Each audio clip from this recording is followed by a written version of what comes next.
ਆਪਸ ਗੱਲ ਅੱਜ ਦੀ ਸਭ ਤੋਂ ਵੱਡੀ ਖਬਰ ਦੀ ਕਰਦੇ ਹਾਂ। ਸਿੱਧੂ ਮੂਸੇਵਾਲਾ ਦਾ ਕਤਲ ਕਰਨ ਵਾਲੇ ਦੋ ਸ਼ੂਟਰ ਪੁਲਿਸ ਦੀ ਹਿਰਾਸਤ ਦੇ ਵਿੱਚ ਨੇ। ਦੋ ਸ਼ੂਟਰਾਂ ਸਮੇਤ 3 ਲੋਕਾਂ ਨੂੰ ਦਿੱਲੀ ਪੁਲਿਸ ਦੇ ਸਪੈਸ਼ਲ ਸੈੱਲ ਨੇ ਗ੍ਰਿਫਤਾਰ ਕੀਤਾ ਹੈ। ਮੇਨ ਸ਼ੂਟਰ ਦੇ ਵਿੱਚ ਪ੍ਰਿਆਵਰਤ ਫੌਜੀ ਦਾ ਨਾਮ ਹੈ, ਦੂਸਰਾ ਹੈ ਕਸ਼ਿਸ਼ ਜਿਹੜਾ ਉਸ ਮੌਕੇ ਤੇ ਬਲੈਰੋ ਗੱਡੀ ਚਲਾ ਰਿਹਾ ਸੀ, तीसरा है केशव जिसने बाद दे विच भज्जण दे विच इन्हां दी मदद कीती सी या लुकण दे विच इन्हां दी मदद कीती सी। प्रियावर्त फौजी वालों सारी प्लैनिंग कीती गई सी और किड्डी खतरनाक प्लैनिंग सी। ये तस्वीरां बयान कर रही ने। इन्हां तस्वीरां नूं जे ध्यान नाल देखो, जिहड़ा समान दिल्ली पुलिस ने इन्हां कोलों फड़िया है, जिहड़ा हथियार गोली सिक्का, एक असाल्ट राइफल है, एक ग्रेनेड लॉन्चर है, 8 ग्रेनेड ने, 9 इलैक्ट्रिक डेटोनेटर ने, 3 पिस्टल ने और बाकी गोली सिक्का कारतूस है। सो ये समान पुलिस वालों बरामद किया गया है। किस तरीके नाल इन्हां ने इसकी वरतों करनी सी, ये भी दिल्ली पुलिस वालों अज खुलासा किया गया है। दिल्ली पुलिस ने दस्सिया है कि किवें इन्हां ने इसकी वरतों करनी सी। ग्रेनेड इसलिए कि जे AK-47 दे ब्रस्ट तो भी किसी तरीके सिद्धू मूसेवाला उस मौके ते बच निकलदे तां फिर इन्हां ने ग्रेनेड का इस्तेमाल करना सी। ਇਹ ਦਿੱਲੀ ਪੁਲਿਸ ਦੀ ਪੁੱਛਗਿੱਛ ਦੇ ਵਿੱਚ ਸਾਹਮਣੇ ਆਇਆ। ਦਿੱਲੀ ਪੁਲਿਸ ਨੇ ਅੱਜ ਪ੍ਰੈਸ ਕਾਨਫਰੰਸ ਦੇ ਵਿੱਚ ਇਸ ਗੱਲ ਦਾ ਖੁਲਾਸਾ ਕੀਤਾ ਕਿ ਉਸ ਮੌਕੇ ਤੇ ਇਹਨਾਂ ਦਾ ਬੈਕਅਪ ਪਲਾਨ ਗ੍ਰੇਨੇਡ ਤੱਕ ਚਲਾਉਣ ਦਾ ਸੀ। ਸੋ ਕਿੰਨੀ ਖਤਰਨਾਕ ਇਹ ਪਲੈਨਿੰਗ ਸੀ। ਇਹਨਾਂ ਹਥਿਆਰਾਂ ਨੂੰ ਦੇਖ ਕੇ ਅੰਦਾਜ਼ਾ ਲਗਾਇਆ ਜਾ ਸਕਦਾ ਜਿਹੜੇ ਇਹਨਾਂ ਕੋਲੋਂ ਫੜੇ ਗਏ ਆ, ਇਹ ਸਾਰੇ ਉਹ ਹਥਿਆਰ ਹੈ ਜਿਹੜੇ ਇਹਨਾਂ ਨੇ ਬੈਕਅਪ ਪਲਾਨ ਦੇ ਤੌਰ ਤੇ ਰੱਖੇ ਹੋਏ ਸੀ। ਕਿਉਂਕਿ ਇਹਨਾਂ ਹਥਿਆਰਾਂ ਦਾ ਇਸਤੇਮਾਲ ਨਹੀਂ ਹੋਇਆ, ਇਸ ਕਰਕੇ ਇਹਨਾਂ ਵੱਲੋਂ ਇਹ ਹਥਿਆਰ ਲੁਕੋ ਦਿੱਤੇ ਗਏ। पर जिन्हां हथियारां दा इस्तेमाल किया गया है वो हथियार हाले तक पुलिस नूं रिकवर नहीं हुए। अज दिल्ली पुलिस ने यह चीज़ स्पष्ट की है, दस्सिया है कि एक AK असॉल्ट सी। AK असॉल्ट का मतलब है AK-47 या उस तो वड्डी कोई जिहड़ी असॉल्ट है हो सकती है, पर मोटे तौर पर AK-47 ही पुलिस मन के चल रही है कि AK-47 नाल गोलियां मारियां गईयां सी सिद्धू मूसेवाला दे। इस तो इलावा जिहड़े पिस्टल ने कई पिस्टल यूज किए गए, ਵੱਖ-ਵੱਖ हथियार यूज किए गए। यानी 6 ਜਿਹੜੇ ਸ਼ੂਟਰ ਸੀ, 6 ਦੇ 6 ਸ਼ੂਟਰਾਂ ਨੇ ਗੋਲੀਆਂ ਚਲਾਈਆਂ, 6 ਦੇ 6 ਸ਼ੂਟਰਾਂ ਨੇ ਹਥਿਆਰਾਂ ਦਾ ਇਸਤੇਮਾਲ ਕੀਤਾ। ਸਾਰਿਆਂ ਦੇ ਨਾਮ ਸਪਸ਼ਟ ਦੱਸ ਦਿੱਤੇ ਨੇ ਦਿੱਲੀ ਪੁਲਿਸ ਨੇ ਕਿ ਇਹ 6 ਲੋਕ ਸੀ। 2 ਲੋਕ ਜਿਹੜੇ ਸੀ ਉਹ ਬਲੈਰੋ ਜਿਹੜੀ ਸੀਗੀ ਟੋਇਟਾ ਕਰੋਲਾ ਗੱਡੀ ਦੇ ਵਿੱਚ ਸੀ ਔਰ 4 ਲੋਕ ਜਿਹੜੇ ਸੀ ਉਹ ਬਲੈਰੋ ਗੱਡੀ ਦੇ ਵਿੱਚ ਸੀ। सो सारा खुलासा अज दिल्ली पुलिस वालों किया गया। दिल्ली पुलिस के स्पैशल सैल वालों किया गया। सिद्धू मूसेवाला कतल कांड दे विच दोषियों की शनाखत दिल्ली पुलिस ने की है। दस्सिया है जिहड़े सीधे तौर पर मारन वालियां दे विच शामिल सी और जिहड़े 2 गिरफ्तार किए ने उन्हां बाबत भी सारी जानकारी की कुछ उन्हां तो बरामद होया वो दिल्ली पुलिस वालों साझी की गई है।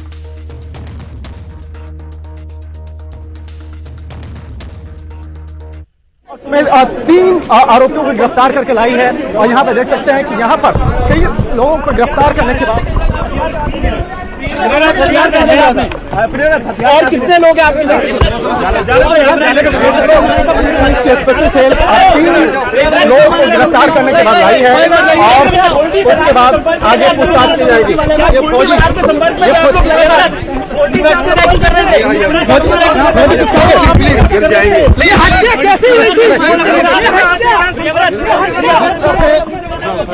गिरफ्तार करने के बाद इन 3 आरोपियों को गिरफ्तार करने के बाद दिल्ली पुलिस की स्पेशल सेल अब आगे की पड़ताल करेगी।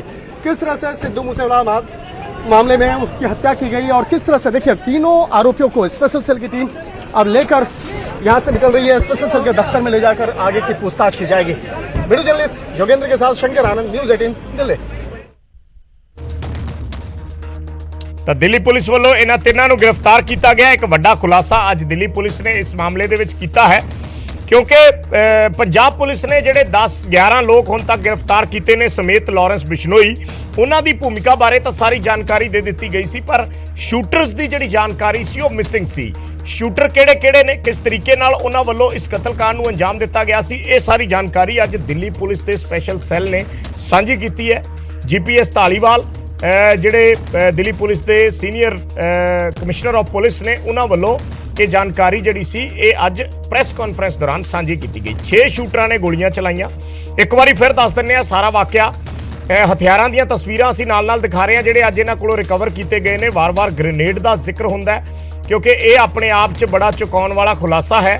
हथियार जिहड़े इन्हां कोलों बरामद किए गए ने, यानी इन्हां दी प्लैनिंग जिहड़ी है वो बड़ी खतरनाक प्लैनिंग सी। कि जे AK-47 ਦਾ ਜਿਹੜਾ ਇਹਨਾਂ ਨੇ ਬਰਸਟ ਮਾਰਿਆ ਉਸ ਮੌਕੇ ਤੇ ਇਹਨਾਂ ਨੇ ਗ੍ਰੇਨੇਡ ਚਲਾਉਣ ਦਾ ਵੀ ਬੈਕਅਪ ਪਲਾਨ ਰੱਖਿਆ ਸੀ ਕਿ ਜੇ ਇਹਨਾਂ ਦੀ ਉਸ ਮੌਕੇ ਤੇ ਕਿਸੇ ਵੀ ਤਰੀਕੇ ਨਾਲ ਪਲੈਨਿੰਗ ਉਹ ਫੇਲ ਹੋ ਜਾਂਦੀ ਹੈ ਤਾਂ ਫਿਰ ਦੂਸਰਾ ਪਲਾਨ ਗ੍ਰੇਨੇਡ ਅਟੈਕ ਕਰਨ ਦਾ ਸੀ। ਪਿਛਲੇ ਦਿਨੀ ਪੰਜਾਬ ਦੇ ਵਿੱਚ ਇੱਕ ਅਟੈਕ ਹੁੰਦਾ ਹੈ RPG ਅਟੈਕ, ਜਿਸ ਦੀ ਬੜੇ ਵੱਡੇ ਪੱਧਰ ਤੇ ਚਰਚਾ ਹੋਈ ਸੀ ਔਰ ਉਸਨੇ ਇਹ ਸਵਾਲ ਖੜੇ ਕਰ ਦਿੱਤੇ ਸੀ ਕਿ ਜਿਹੜੇ ਗੈਂਗਸਟਰ ਨੇ ਉਹਨਾਂ ਦੇ ਕੋਲੇ ਅਤੀ ਆਧੁਨਿਕ ਹਥਿਆਰ ਆਉਂਦੇ ਨੇ ਔਰ ਇਹ ਹਥਿਆਰ ਉਹਨਾਂ ਕੋਲੇ ਕਿੱਥੋਂ ਆ ਰਹੇ ਨੇ, ਇਹ ਇਸ ਵੇਲੇ ਸਭ ਤੋਂ ਵੱਡਾ ਚਿੰਤਾ ਦਾ ਵਿਸ਼ਾ ਹੈ।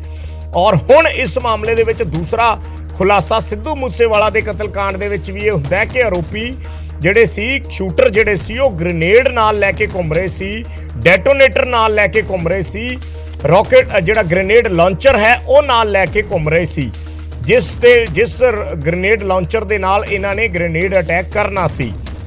ਇਹ ਵੀ ਦਿੱਲੀ ਪੁਲਿਸ ਨੇ ਦੱਸਿਆ ਕਿ ਇਸ ਨੂੰ AK-47 ਦੇ ਜ਼ਰੀਏ ਵੀ ਚਲਾਇਆ ਜਾ ਸਕਦਾ ਹੈ।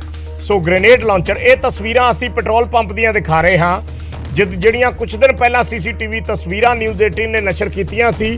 ਇਹਨਾਂ ਤਸਵੀਰਾਂ ਦੇ ਵਿੱਚ ਇਹ ਜਿਹੜਾ ਨਜ਼ਰ ਆ ਰਿਹਾ ਸ਼ਖਸ, ਇਹ ਇਹੀ ਸ਼ਖਸ ਹੈ ਜਿਹੜਾ ਇਸ ਵੇਲੇ ਮੂੰਹ ਬੰਨੇ ਪੁਲਿਸ ਦੀ ਹਿਰਾਸਤ ਦੇ ਵਿੱਚ ਖੜਾ ਹੈ, ਪ੍ਰਿਯਵਰਤ ਫੌਜੀ।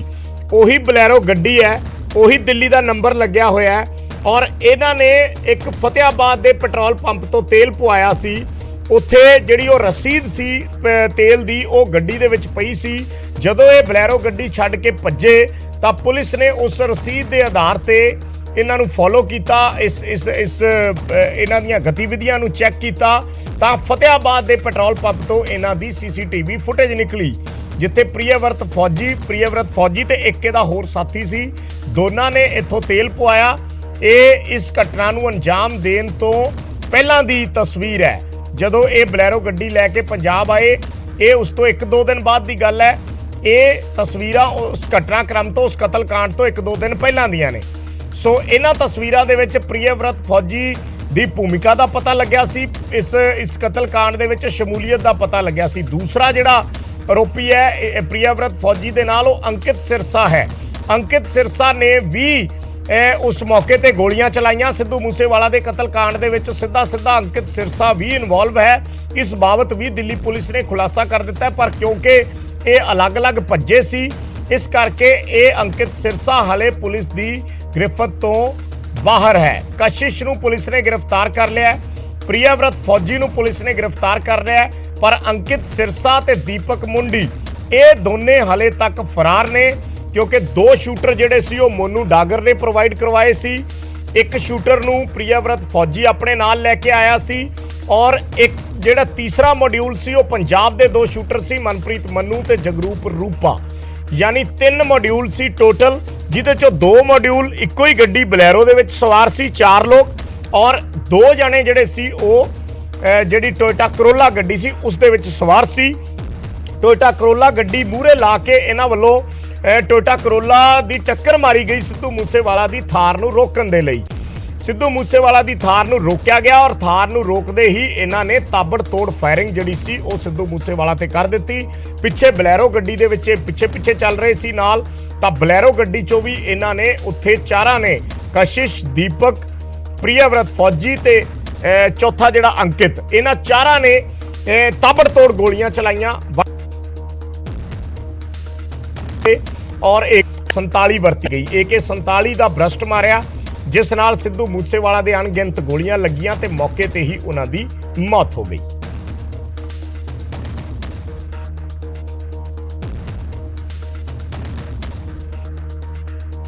जो घटना थी उसमें 2 मॉड्यूल इस पे जो घटना को अंजाम देने में वो एक्टिव थे। दोनों गोल्डी ब्राड से कनाडा में जो बैठ के इसको इन टच थे, दोनों मॉड्यूल से उन इन टच थे। एक गाड़ी में बोलेरो में जिसको कशिश चला रहा था, जिसको प्रियव्रत फौजी जो है ये मॉड्यूल को हेड कर रहा था। अंकित सिरसा इनके साथ था और दीपक मुंडी इनके साथ था। ये 4 लोग बोलेरो गाड़ी में थे और इस मॉड्यूल को प्रियव्रत फौजी हेड कर रहा था। जो करोला गाड़ी थी उसमें जगरूप रूपा गाड़ी चला रहा था, मनप्रीत मन्नू उसके साथ बैठा था। तो जब शुभदीप सिद्धू अपने घर से निकले, जैसा कि ऑलरेडी पंजाब पुलिस ने बताया ही है कि एक संदीप केकड़ा नाम का व्यक्ति है जिसने इनिशियल इंटीमेशन दी कि उनकी मूवमेंट हुई है और उनके साथ कोई उस टाइम सिक्योरिटी नहीं थी और उनके 2 फ्रेंड्स थे। तो उसी टाइम इनको इंस्ट्रक्शन आती है, क्योंकि ये लोग कई दिन से मल्टीपल रेकीज कर चुके थे। तो जब इनको पता चला कि कोई सिक्योरिटी साथ नहीं है तो इन्होंने उनकी गाड़ी को पीछा किया। करोला ने गाड़ी को ओवरटेक करते हुए मनप्रीत मन्नू ने AK-47 फायर करी। तो उस बर्स्ट में जो सिद्धू मूसेवाला थे उनको गन शॉट्स लगे और उनकी थार वहीं पे रुक गई और करोला से फिर ये दोनों उतरे और पीछे जो बोलेरो थी वो भी टेल कर रही थी, उसमें से भी ये चारों जो शूटर थे दूसरे मॉड्यूल के, ये उतरे। तो 6 के 6 लोगों ने वेपन्स यूज़ किए, फायरिंग करी, मल्टीपल राउंड्स फायर हुए। करोला वाले 2 बाकी हैं और 2 बोलेरो वाले बाकी हैं। बोलेरो में सर और 2 कौन लोग थे सर जो आपने नाम बताया कि प्रियव्रत और कशिश के अलावा? सर कौन सी गाड़ी? कशिश के अलावा बोलेरो में अंकित सिरसा और दीपक मुंडी। सर कौन सी गाड़ी कौन कौन बैठा? बोलेरो चला रहा था कशिश, साथ बैठा था प्रियव्रत, अंकित सिरसा और दीपक मुंडी। करोला चला रहा था जगरूप रूपा और साथ बैठा था मनप्रीत मन्नू, जिसने असॉल्ट राइफल से पहला बर्स्ट फायर किया थार को ओवरटेक करते हुए। तो अभी तक हमें इस्टेब्लिश हुआ है जो इंसिडेंट में यूज़ हुई है वो एक AK सीरीज़ की असॉल्ट राइफल हुई है, मल्टीपल पिस्टल्स यूज़ हुए हैं और ये जो ग्रेनेड्स वगैरह इन्होंने रखे हुए थे ये भी इनके पास थे और पिस्टल्स भी इनके पास रिजर्व थे जो हमने रिकवर किए हैं।